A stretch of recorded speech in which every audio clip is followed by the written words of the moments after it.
అందరికీ నమస్కారము। ఈరోజు వీడియోలో టమాటా కాజు రైస్ చేస్తున్నా। టమాటా, ఉల్లిగడ్డ, పుదీనా, కొత్తిమీర, కాజు, బిర్నిస్కాయ, కొంచెం క్యారెట్, ఉల్లిగడ్డ, బిర్యానీ ఆకు ఇవన్నీ వేసి చేసుకుంటున్నా। కొంచెం మసాలా కూడా అవన్నీ మీరు చూడండి। ఆయిల్ వేసుకుంటున్నా కొంచెము।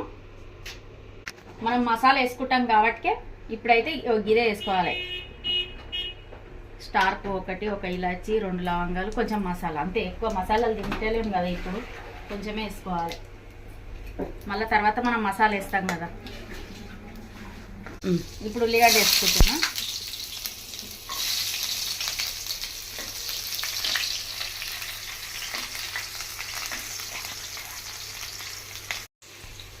ఉల్లిగడ్డ వేయింది కదా కొంచెము। ఇప్పుడు బిర్యానీ ఆకు, 2-3 క్యారెట్లు, బీర్నిస్కాయ, దీంట్లోనే టమాటా కూడా వేసేసుకోవాలి।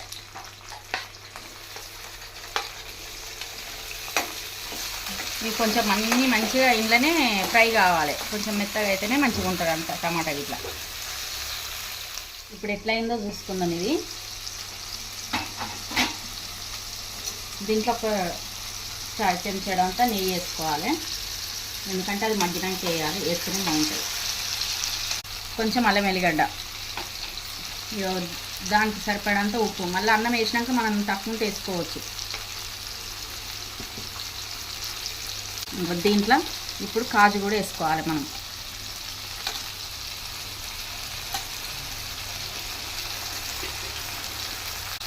వేసి ఒకసారి కలుపుకుందాం। ఇది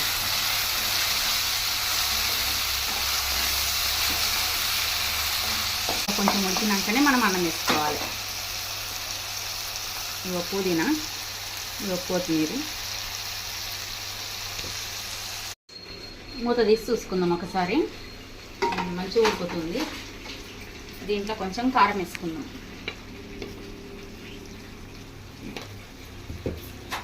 దీంట్లోనే కొంచెం మసాలా, మనం అన్నీ పట్టి పెట్టుకునే మసాలాలు మన ఇంట్లో ఉంటాయి కదా, అవన్నీ పట్టి పెట్టుకున్న మసాలాలు దీంట్లోనే వేసుకుందాం కొంచెం।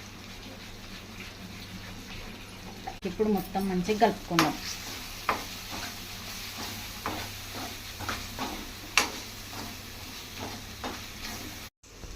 ఇప్పుడు అన్నం అయితే వేసుకుందాము। ఉడికింది కదా మంచిగా, దీంట్లో అన్నం వేసుకుందాం। ఇట్లా మొత్తం మంచిగా మనం కలుపుకోవాలి।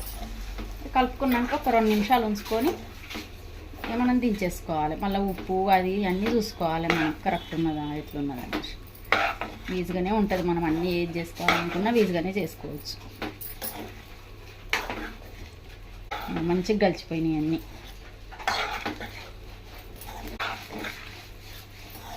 అయిందా ఒకసారి చూసుకుందాము। ఇప్పుడు కొంచెం కొత్తిమీర వేసుకుందాం, వేసుకొని ఒకసారి కలుపుకొని ఇంకా దించేసుకోవాలి।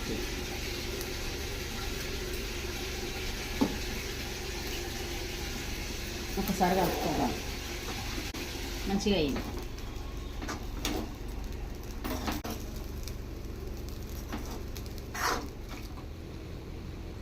టమాటా కాజు రైస్ అయితే అయిపోయింది। ఇంకా నేను అన్నీ వేసి మీరు కూడా చేసుకోండి। ఈ వీడియో మీకు నచ్చినట్టయితే లైక్ చేయండి, షేర్ చేయండి, సబ్స్క్రైబ్ చేసుకోండి।